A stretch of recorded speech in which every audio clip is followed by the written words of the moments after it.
Hello दोस्तों, स्वागत है एक बार फिर से आपके अपने YouTube channel Mukesh GK trick पर।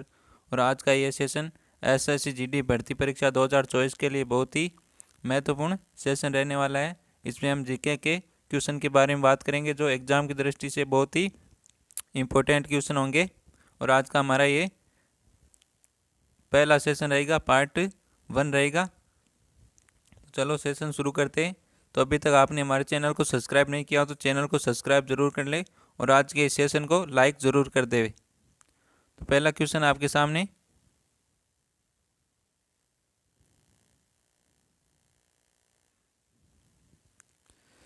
महाराष्ट्र के संगीत रंगमंच का प्रसिद्ध लोक रूप कौन सा है? तो महाराष्ट्र के संगीत रंगमंच का प्रसिद्ध लोक रूप कौन सा है इनमें से? तो ऑप्शन आपके सामने, लावणी, नौटंकी, तमाशा, गाथा। तो इनमें से कौन सा आंसर राइट हो जाएगा? फटाफट आंसर दो इसका। महाराष्ट्र का लोक संगीत, महाराष्ट्र का लोक संगीत कौन सा है? लोक संगीत ये बताना आपको। तो जिसने भी ये आंसर दिया उन सभी का बिल्कुल राइट आंसर है लावणी। महाराष्ट्र का एक लोक गीत भी है और एक लोक नृत्य भी है। दोनों लावणी लावणी नृत्य और गीत का संयोजन है। किसका? नृत्य और गीत का संयोजन है।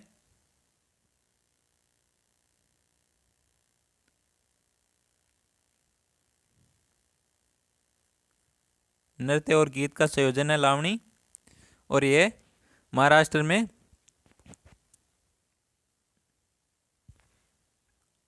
किया जाता है। कहाँ पर? महाराष्ट्र में। और ये कौन करती है? महिलाएं करती है, जो 9 गज लंबी साड़ी पहनकर करती है। कौन सी? 9 गज लंबी साड़ी पहनकर करती है, महिलाओं द्वारा किया जाता है। 9 गज लंबी साड़ी पहनकर, क्या 9 गज लंबी साड़ी पहनकर करती है? कौन करती है? महिला करती है ये।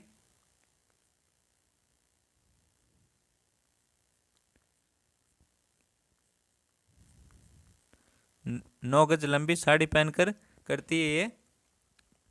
और ये लावणी गीत है ना, जो अधिक तेज लय में गाया जाता है। किसमें? अधिक तेज लय गीत में गाया जाता है। और ये नृत्य भी होता है। लावणी नृत्य और गीत का संयोजन है। किसका है? नृत्य और गीत का संयोजन है। जो कौन कौन करती है? 9 गज लंबी साड़ी पहनकर महिलाएं करती है। कहाँ पर? महाराष्ट्र में करती है और दक्षिणी मध्य प्रदेश में करती है। किसमें? महाराष्ट्र और दक्षिणी मध्य प्रदेश में महिलाएं 9 गज लंबी साड़ी पहनकर यह नृत्य करती है। तो ये आंसर जिसने भी दिया था उन सभी का बिल्कुल राइट आंसर है लावणी। बिल्कुल राइट आंसर हो जाएगा इसका। अगला क्वेश्चन है,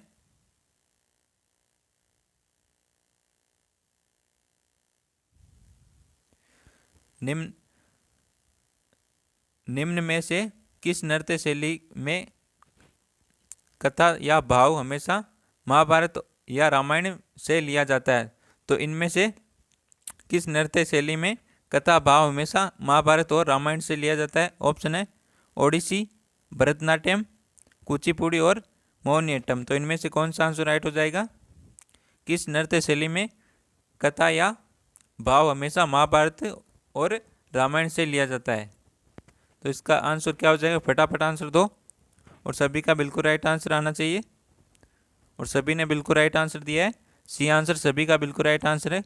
कुचिपुड़ी है, उसमें कथा भाव हमेशा महाभारत और रामायण से लिया जाता है। तो कुचिपुड़ी कहाँ का नृत्य है ये बताना आपको। तो कुचिपुड़ी कहाँ का नृत्य है? आंध्र प्रदेश का। कहाँ का? आंध्र प्रदेश का। ये आंध्र प्रदेश का जो भारत की प्रसिद्ध नृत्य शैली है। कुचिपुड़ी भारत की प्रसिद्ध नृत्य शैली है। और ये कुचिपुड़ी नाम क्यों पड़ा? तो ये इस नृत्य का नाम कुचिपुड़ी क्यों पड़ा? कृष्णा जिले के देवी तालुक में स्थित एक कुचिपुड़ी गांव है, उस पर ये कुचिपुड़ी नृत्य का नाम पड़ा है। किसके? कुचिपुड़ी गांव पर यह नृत्य का नाम पड़ा है कुचिपुड़ी। और ये केवल पुरुषों द्वारा किया जाता है। किसके द्वारा? पुरुषों द्वारा किया जाता है कुचिपुड़ी। किनके द्वारा? पुरुषों द्वारा किया जाता है। किनके द्वारा? पुरुषों द्वारा। एग्जाम में क्वेश्चन पूछा जा सकता है कुचिपुड़ी नृत्य किनके द्वारा किया जाता है? तो पुरुषों द्वारा किया जाता है। और किस समुदाय के लोग करते हैं? ब्राह्मण समुदाय। किसके? ब्राह्मण समुदाय के लोग करते हैं। ब्राह्मण समुदाय के लोग करते हैं ये कुचिपुड़ी नृत्य। तो इसका आंसर सी आंसर बिल्कुल राइट आंसर है। कुचिपुड़ी नृत्य शैली में कथा भाव हमेशा महाभारत और रामायण से लिया जाता है। तो सी आंसर बिल्कुल राइट आंसर है। सभी ने बिल्कुल राइट आंसर दिया है इसका। अगला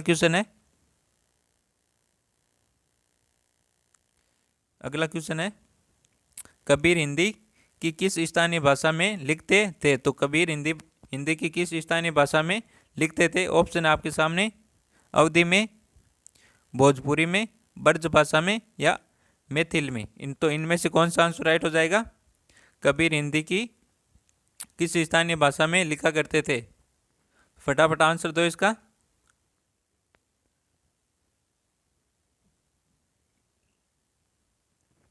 सभी ने बिल्कुल राइट आंसर दिया। ए आंसर सभी का बिल्कुल राइट आंसर है। अवधी भाषा में लिखा करते थे। किसमें? अवधी भाषा में। तो ए आंसर सभी ने बिल्कुल राइट आंसर दिया इसका। कबीर हिंदी की अवधी भाषा में लिखते थे। किसमें? हिंदी की अवधी भाषा में, जो स्थानीय भाषा है। कबीर भक्तिकाल के निर्गुण शाखा के कवि थे। किसके? निर्गुण शाखा के कवि थे ये। किसके निर्गुण शाखा के कवि थे? कौन? कबीर। और कबीर का जन्म कहाँ हुआ था? बिल्कुल राइट आंसर है। कहाँ पर हुआ था? उत्तर प्रदेश में। उत्तर प्रदेश में कहाँ पर हुआ था? वाराणसी में। कहाँ पर हुआ था जन्म कहाँ होता? वाराणसी में। वाराणसी कहाँ पर है? उत्तर प्रदेश में। कहाँ पर है? यूपी में। वाराणसी कहाँ पर है? यूपी में। और इनकी मृत्यु कहाँ पर हुई थी? मृत्यु कब हुई थी? जन्म तो हुआ था, कब हुआ था इनका? 1398 ईस्वी में। कब हुआ था? 1398 ईस्वी में हुआ था जन्म। और मृत्यु कब हुई थी? मृत्यु हुई थी इनकी 1518 ईस्वी में। कब हुई थी? 1518 ईस्वी में हुई थी मृत्यु इनकी। और इनके बच्चे कितने थे? तो इनके 2 बच्चे थे। कितने थे? कबीर के कितने बच्चे थे? 2। कितने थे? 2 बच्चे थे। कौन कौन थे? एक तो कमाली थी, एक का नाम था कमाली, और एक का नाम था कमला। क्या नाम था? कमला। तो कबीर हिंदी की किस स्थानीय भाषा में लिखते थे? तो अवधी भाषा में लिखते थे। और ये निर्गुण शाखा के कवि थे। किसके? निर्गुण शाखा के कवि। और इनका जन्म वाराणसी मध्य प्रदेश उत्तर प्रदेश में हुआ था। कहाँ पर? वाराणसी उत्तर प्रदेश में हुआ था इनका जन्म। कब हुआ था? 1398 ईस्वी में हुआ था। और इनकी मृत्यु कब हुई थी? 1518 में हुई थी। कब हुई थी? 1518 में। और इनके कबीर के कितने बच्चे थे? इन कबीर के 2 बच्चे थे। कितने थे? 2 बच्चे थे। उन बच्चों का नाम क्या क्या था? एक का नाम था कमाली और दूसरी का नाम क्या था? कमला। तो इसका ए आंसर बिल्कुल राइट आंसर है। अगला क्वेश्चन है हमारा।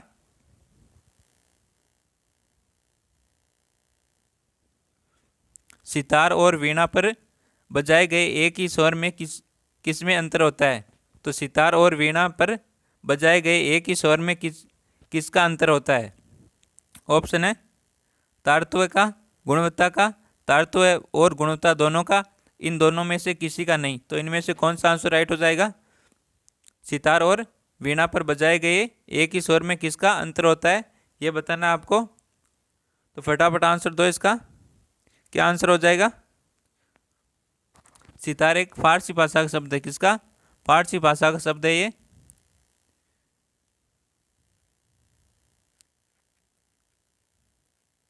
फारसी भाषा का शब्द है जिसका अर्थ क्या होता है? 3 तार। क्या होता है? 3 तार होता है। 3 तार। तो इसका आंसर दो फटाफट। और सभी ने बिल्कुल राइट आंसर दिया है। बी आंसर सभी का बिल्कुल राइट आंसर है। गुणवत्ता का अंतर होता है। किसका? गुणवत्ता का अंतर होता है। और सितार का, सितार फारसी भाषा का शब्द है जिसका अर्थ क्या होता है? 3 तार। तो बी आंसर बिल्कुल राइट आंसर है। जिसने भी बी आंसर दिया है उन सभी का बिल्कुल राइट आंसर है। अगला क्वेश्चन है,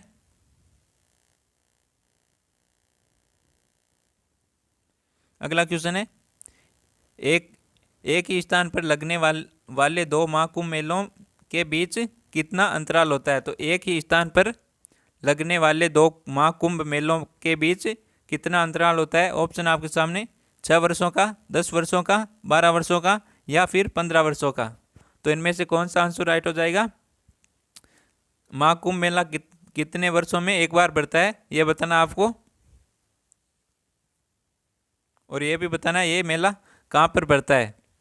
महाकुंभ मेला कहाँ पर बढ़ता है ये बताना है। तो इसका फटाफट आंसर दो। महाकुंभ मेला कितने वर्षों में एक बार बढ़ता है?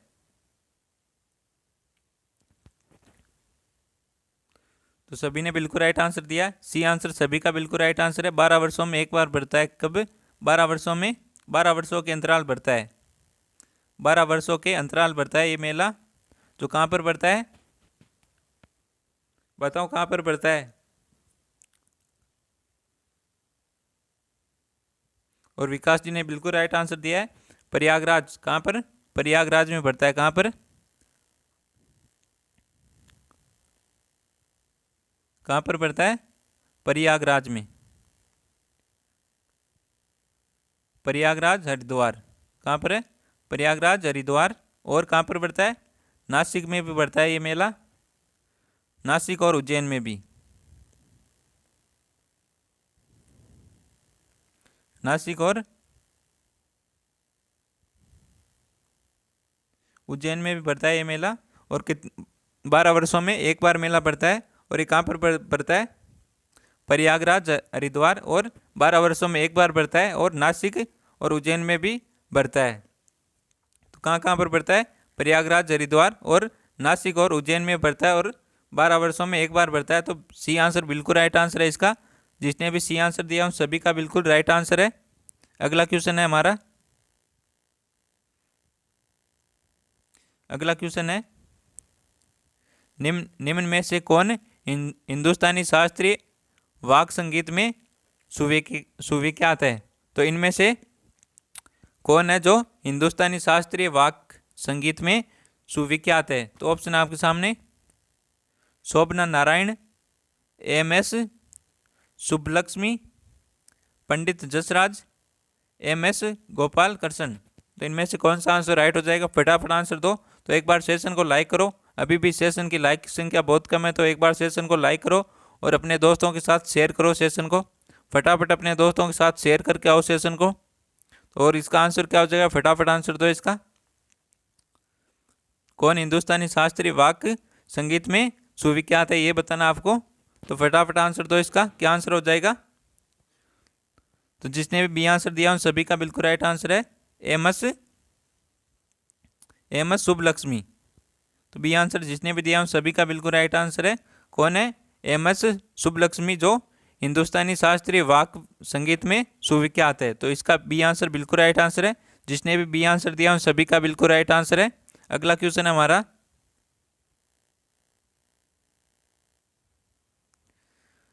चंडीगढ़ का वास्तुविद ले कोर्बुजिया किस देश का राष्ट्रीय था? चंडीगढ़ का वास्तुविद ले कोर्बुजिया किस देश का राष्ट्रीय था? तो ये ऑप्शन आपके सामने, नीदरलैंड का, पुर्तगाल, यूके या फ्रांस का। तो इनमें से कौन सा आंसर राइट हो जाएगा? तो कहाँ का था? फ्रांस का। बी आंसर बिल्कुल राइट आंसर, और सभी ने बिल्कुल राइट आंसर दिया इसका। कहाँ का था? फ्रांस का। डी आंसर बिल्कुल राइट आंसर है इसका। इसका डी आंसर है। क्या आंसर है? डी आंसर, फ्रांस बिल्कुल राइट आंसर है। जिसने भी डी आंसर दिया उन सभी का बिल्कुल राइट आंसर है। अगला क्वेश्चन है,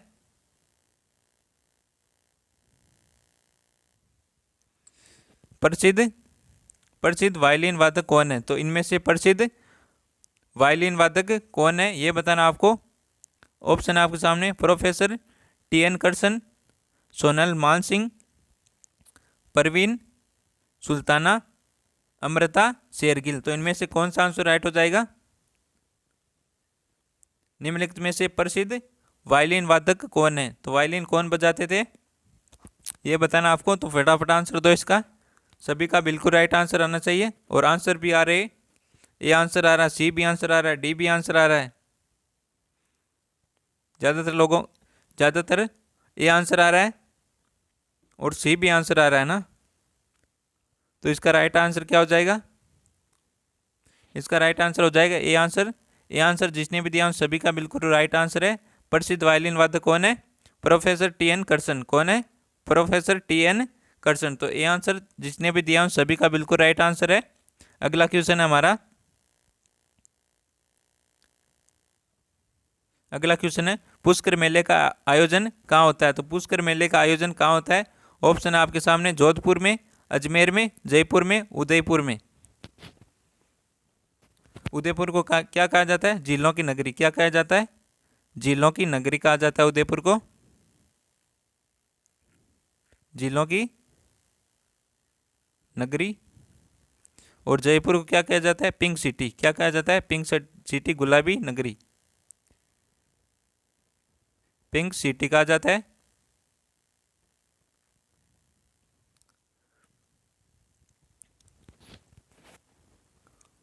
जोधपुर को क्या कहा जाता है? सन सिटी। क्या कहा जाता है? सूर्य नगरी, सन सिटी कहा जाता है इनको। किसके? जोधपुर को। और अजमेर को क्या कहा जाता है ये आपको बताना है। तो पुष्कर मेले का आयोजन कहाँ होता है? अजमेर में ही होता है। कहाँ पर होता है? अजमेर में ही होता है। और अजमेर को क्या कहा जाता है ये आपको कमेंट में बताना है। पुष्कर मेले का आयोजन कहाँ होता है? अजमेर में होता है। तो बी आंसर बिल्कुल राइट आंसर है यहाँ पर। और सभी ने बिल्कुल राइट आंसर दिया इसका। बी आंसर बिल्कुल राइट आंसर है। पुष्कर मेले का आयोजन कहाँ होता है? अजमेर में होता है। कहाँ पर होता है? अजमेर में। पुष्कर एक पवित्र तीर्थ स्थल है जो कहाँ पर है? अजमेर में। अगला क्वेश्चन है,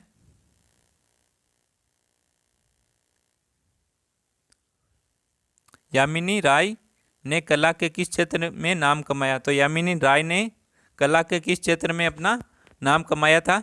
ऑप्शन आपके सामने, मूर्ति कला में, संगीत कला में, चित्रकला में या नाट्य कला में। तो इनमें से कौन सा आंसर राइट है? यामिनी राय ने किस कला के क्षेत्र में अपना नाम कमाया? तो फटाफट आंसर दो इसका। और सभी का बिल्कुल राइट आंसर आना चाहिए। यामिनी राय ने कला के किस क्षेत्र में अपना नाम कमाया? किस कला में? चित्रकला में। तो सी आंसर इसका बिल्कुल राइट आंसर है। जिसने भी सी आंसर दिया उन सभी का बिल्कुल राइट आंसर है। यामिनी राय ने चित्रकला के क्षेत्र में अपना नाम कमाया था। किस क्षेत्र में? चित्रकला में। किसने? यामिनी राय ने अपना नाम किस कला में कमाया था? चित्रकला में। तो सी आंसर बिल्कुल राइट आंसर है। जिसने भी सी आंसर दिया उन सभी का बिल्कुल राइट आंसर है। अगला क्वेश्चन है,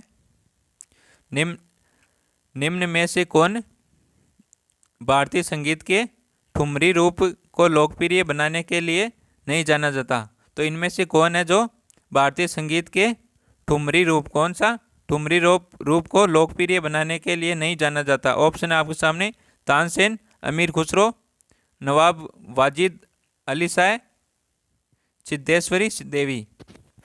तो इनमें से कौन सा आंसर राइट हो जाएगा? सर एग्जाम फॉर्म की लास्ट डेट क्या है? एग्जाम फॉर्म की लास्ट डेट आपके 31 दिसंबर। कितनी है? 31 दिसंबर है। 31 दिसंबर से पहले आप एग्जाम फॉर्म भरवा लेना। क्वेश्चन आएंगे आपके 80। कितने आएगी? क्वेश्चन की संख्या कितनी रहेगी इस बार?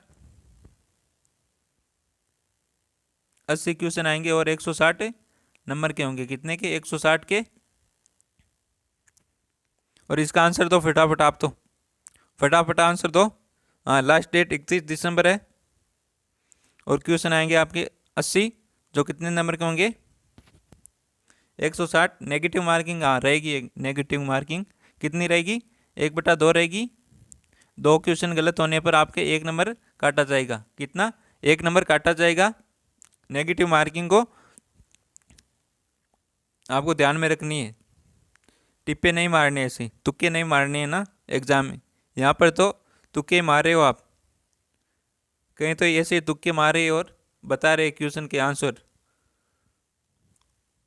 तो एग्जाम में तुक्के नहीं मारने, क्योंकि दो क्वेश्चन गलत होने पर आपके 1 क्वेश्चन जिसमें आपके क्वेश्चन नंबर आ रहे हैं उसमें से काटा जाएगा 1 नंबर।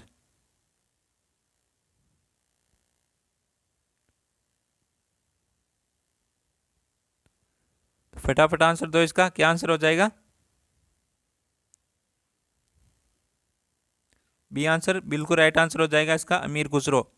अमीर खुसरो ठुमरी रूप को लोकप्रिय बनाने के लिए नहीं जाना जाता। तो बी आंसर बिल्कुल राइट आंसर है। जिसने भी बी आंसर दिया उन सभी का बिल्कुल राइट आंसर है। अगला क्वेश्चन है,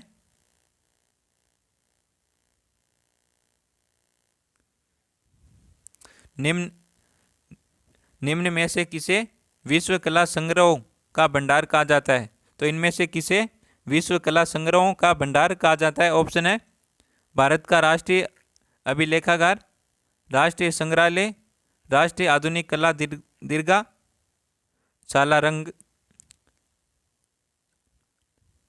सालारजंग संग्रहालय। तो इनमें से किसे विश्व कला संग्रहों का भंडार कहा जाता है? यह तो किसी का भी गलत आंसर नहीं आना चाहिए, सभी का बिल्कुल राइट आंसर आना चाहिए। तो क्या आंसर हो जाएगा? डी आंसर, सभी ने बिल्कुल राइट आंसर दिया इसका। विश्व कला संग्रहों का भंडार किसे कहा जाता है? सालारजंग संग्रहालय को। कहाँ पर है? किसको कहा जाता है? सालारजंग संग्रहालय को कहा जाता है। तो डी आंसर बिल्कुल राइट आंसर हो जाएगा इसका। कौन सा आंसर? डी आंसर बिल्कुल राइट आंसर हो जाएगा इसका। सालारजंग संग्रहालय को विश्व कला संग्रहालय का भंडार कहा जाता है। तो डी आंसर बिल्कुल राइट आंसर है इसका। अगला क्वेश्चन है,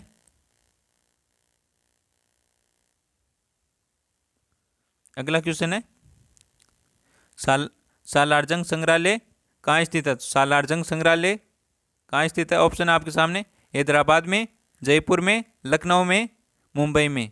तो इनमें से कौन सा आंसर राइट हो जाएगा? फटाफट आंसर दो इसका। सालारजंग संग्रहालय कहाँ स्थित है? तो आंसर ये आ रहा है, ए आंसर आ रहा है, सी भी आंसर आ रहा है, बी भी आंसर आ रहा है।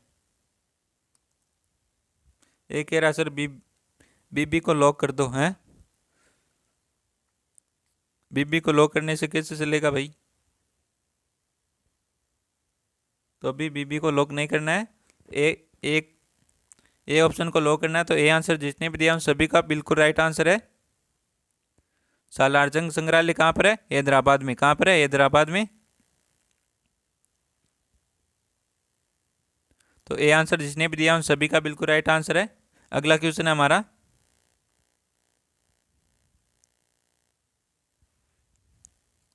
स्वामी नारायण मंदिर अक्षरधाम कहाँ स्थित है? तो स्वामी नारायण मंदिर अक्षरधाम कहाँ स्थित है ये बताना आपको। ऑप्शन है द्वारका गुजरात, पुरी उड़ीसा, मथुरा उत्तर प्रदेश, गांधीनगर गुजरात।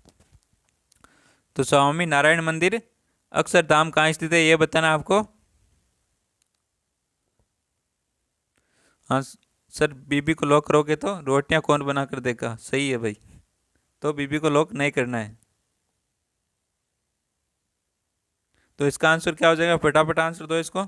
इसका स्वामी नारायण मंदिर अक्षरधाम कहाँ स्थित है? इसका सभी ने बिल्कुल राइट आंसर दिया है। डी आंसर सभी का बिल्कुल राइट आंसर है, गांधीनगर गुजरात में। कहाँ पर है? गांधीनगर गुजरात में। डी आंसर सभी ने बिल्कुल राइट आंसर दिया है। बहुत बढ़िया दोस्तों, सभी ने बिल्कुल राइट आंसर दिया है। स्वामी नारायण मंदिर अक्षरधाम कहाँ स्थित है? गांधीनगर गुजरात में स्थित है। तो इसका डी आंसर बिल्कुल राइट आंसर हो जाएगा। अगला क्वेश्चन है,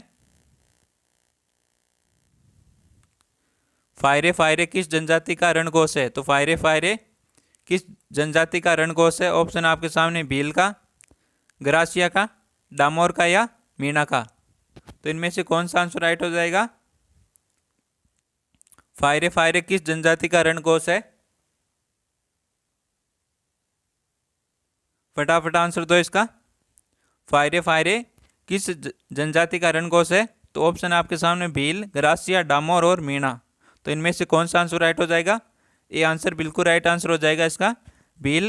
भील जनजाति का रणघोष क्या है? फायरे फायरे। तो ये आंसर बिल्कुल राइट आंसर है इसका। जिसने भी ये आंसर दिया उन सभी का बिल्कुल राइट आंसर है फायरे फायरे। भील जनजाति का रणघोष है। किसका है? भील जनजाति का रणघोष कौन सा है? फायरे फायरे। तो ये आंसर बिल्कुल राइट आंसर है। अगला क्वेश्चन है,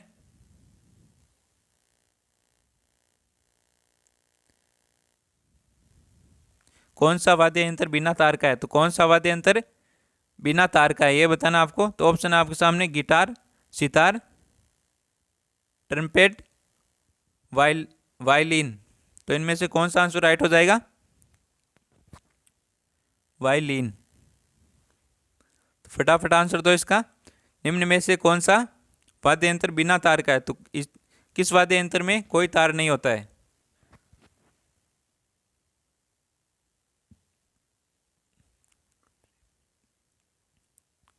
तो गिटार में भी तार होता है। किस में होता है? गिटार में तार होता है, तो ये हो नहीं सकता। सितार में भी तार होता है और वायलिन में भी तार होता है। तो सी आंसर बिल्कुल राइट आंसर है। ट्रम्पेट में तार नहीं होता है। किस में होता है? ट्रम्पेट में तार नहीं होता। तो सी आंसर बिल्कुल राइट आंसर है। सभी ने बिल्कुल राइट आंसर दिया इसका। सभी ने बिल्कुल राइट आंसर दिया है। ट्रम्पेट में वाद्य यंत्र में कोई तार नहीं होता है, ये बिना तार का होता है ट्रम्पेट वाद्य यंत्र। तो गिटार में भी तार होता है, सितार में भी तार होता है और वायलिन में भी तार होता है। तो सी आंसर इसका बिल्कुल करेक्ट आंसर है। अगला क्वेश्चन है, सहतारा या सितार का जनक किसको समझा जाता है? तो सहतारा या सितार का जनक किसे माना जाता है? ऑप्शन आपके सामने मियां तानसेन, बेजू बावरा, अमीर खुसरो, बड़े गुलाम अली खान। तो इनमें से कौन सा आंसर राइट है? फटाफट आंसर दो इसका। सितार का जनक किसे माना जाता है? तुक्के नहीं मारना, आंसर देना, बिल्कुल राइट आंसर देना, तुक्के नहीं मारना है। तुक्के यहाँ पर तो मार लोगे, पर एग्जाम में कैसे तुक्के मारोगे? तुक्के मारने से काम नहीं चलेगा। तो एक बार फटाफट बिल्कुल राइट आंसर दो और सभी का बिल्कुल राइट आंसर आना चाहिए। और सभी ने बिल्कुल राइट आंसर दिया। सितार का जनक किसको माना जाता है? अमीर खुसरो को। बिल्कुल राइट आंसर दिया सभी ने। सी आंसर बिल्कुल राइट आंसर है सभी का। सितार का जनक किसे माना जाता है? अमीर खुसरो को। किसे माना जाता है? अमीर खुसरो को क्या माना जाता है? सितार का जनक माना जाता है। तो सी आंसर बिल्कुल राइट आंसर है इसका। अगला क्वेश्चन है, निम्नलिखित में से वह संगीतकार कौन है जो बधिर या बहरा था? तो इनमें से कौन सा संगीतकार है जो बहरा था, जिसे सुनाई नहीं देता था? यह बताना आपको। बहरा को क्या कहते हैं? बधिर। तो वह संगीतकार कौन है जो बधिर या बहरा था? तो ऑप्शन आपके सामने Beethoven, L V, Bach J S, Richard Strauss, Johannes Brahms. तो इनमें से कौन सा आंसर राइट हो जाएगा? फटाफट आंसर दो इसका। वह संगीतकार कौन है जो बहरा था? तो जिसने भी ये आंसर दिया उन सभी का बिल्कुल राइट आंसर है बीथोवन एलवी। कौन है? Beethoven LV. तो ये आंसर जिसने भी दिया उन सभी का बिल्कुल राइट आंसर है बीथोवन एलवी। संगीतकार है वो बहरा है। कौन है? बहरा। बीथोवन एलवी संगीतकार बहरे संगीतकार थे। तो ये आंसर बिल्कुल राइट आंसर हो जाएगा इसका। अगला क्वेश्चन है,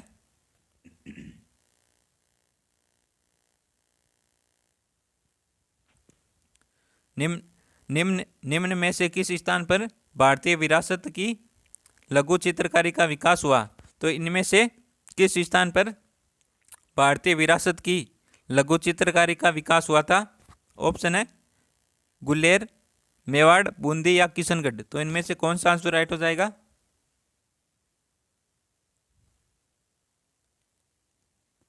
मेवाड़ सबसे प्राचीन रियासत है। कौन सी है? मेवाड़ सबसे प्राचीन रियासत है। तो आपको बताना है किस स्थान पर भारतीय विरासत की लघु चित्रकारी का विकास हुआ। फटाफट आंसर दो इसका। और जिसने भी डी आंसर दिया उन सभी का बिल्कुल राइट आंसर होने वाला है। यहाँ पर डी आंसर जिसने भी दिया उन सभी का बिल्कुल राइट आंसर है। किशनगढ़ पर भारतीय विरासत की लघु चित्रकारी का विकास हुआ है। कहाँ पर हुआ है? किशनगढ़ में।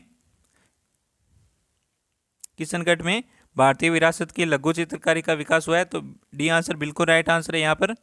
अगला क्वेश्चन है हमारा। अगला क्वेश्चन है निम्न पंक्ति किसके लिए प्रसिद्ध है? तो पंक्ति क्या है आपके सामने?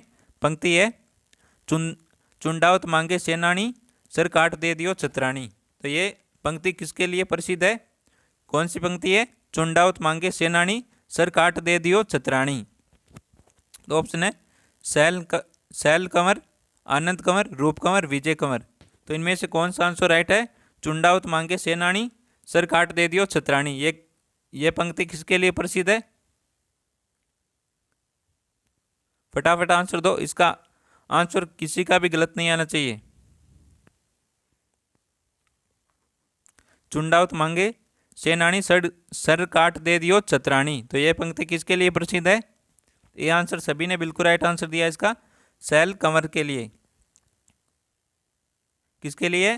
शैल कंवर के लिए प्रसिद्ध है। तो ये आंसर बिल्कुल राइट आंसर है। चुंडावत मांगे सेनानी सर काट दे दियो छतरानी। तो शैल कंवर के लिए प्रसिद्ध है यह पंक्ति। ये आंसर बिल्कुल राइट आंसर है इसका। तो आज का ये सेशन कैसा लगा दोस्तों? सेशन पसंद आया हो तो सेशन को लाइक कर दो। और अभी तक हमारे चैनल को सब्सक्राइब नहीं किया तो चैनल को सब्सक्राइब जरूर कर देवे। तो और कमेंट में ज़रूर बताना आपको ये सेशन कैसा लगा है। तो मिलते हैं एक और बेहतरीन सेशन के साथ। तब तक थैंक यू, टेक केयर, जय हिंद, वंदे।